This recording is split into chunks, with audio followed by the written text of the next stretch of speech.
Nagsampa ng reklamong cyber libel ang beauty queen na si Michelle D. Laban yan sa content creator na si Sian Gaza.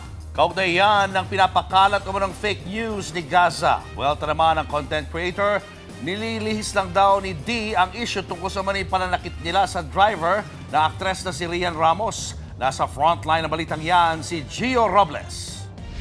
Ito ang unang pagkakataon na umapak sa headquarters ng National Bureau of Investigation sa Pasay ang beauty queen na si Michelle D. Higit 2 linggo mula nang ireklamo sila ng torture at illegal detention ng dating driver ng kaibigang aktres na si Rian Ramos. Pero walang kaugnayan sa sumbong ni alias Totoy ang pakay ng kampo ni D sa opisina ng NBI Cybercrime Division. So today, she filed a cyber libel case against Mr. Sian Gaza and 4 Facebook pages.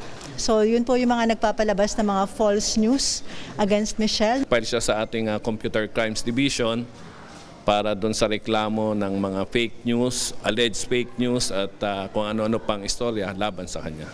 Layunin daw ni D na panagutin ang mga nagpapakalat ng mga malisyoso at maling impormasyon kaugnay sa kanya at kaibigang si Ramos. Alam ko naman na artista ko, I'm a beauty queen also. I know scrutiny is always part of the job. Pero in cases like this, of course, it's a call for accountability against fake news. It's hindi po to teleserye, mga totoong buhay po ang naapektuhan. Sa kopya ng affidavit ni D na ibinahagi ng kanyang kampo sa News 5, nakalakip ang mga screenshot ng sinasabing fake news at mapanirang puring post na pinapakalat ng content creator na si Sian Gaza.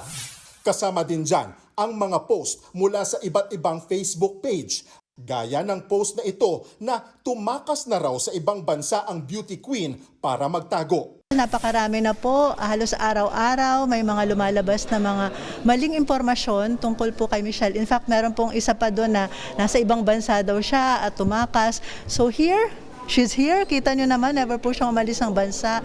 Ayon kay D, hindi ito ang unang beses na ginawa siyang paksa sa mga post ni Gaza. Apektado na ang mental health at career ng beauty queen dahil sa mga nagkalat na fake news tungkol sa kanya. Pero syempre nakakasakit kasi sometimes people with scandals like this, they forget what you've done for your career and the hard work you've put. Nais din daw ni D na magsilbing boses ng mga kababaihan na nakakaranas ng pambabastos online. Kaya desidido raw siyang panagutin ang mga nasa likod ng pagpapakalat ng fake news. I think the point here is na hindi i-normalize yung pagsasalita ng ganun towards sa mga babae. I think we should respect women's rights and privacies, especially if they're fake. Hindi ito ang unang reklamo na kinasangkutan ni Gaza.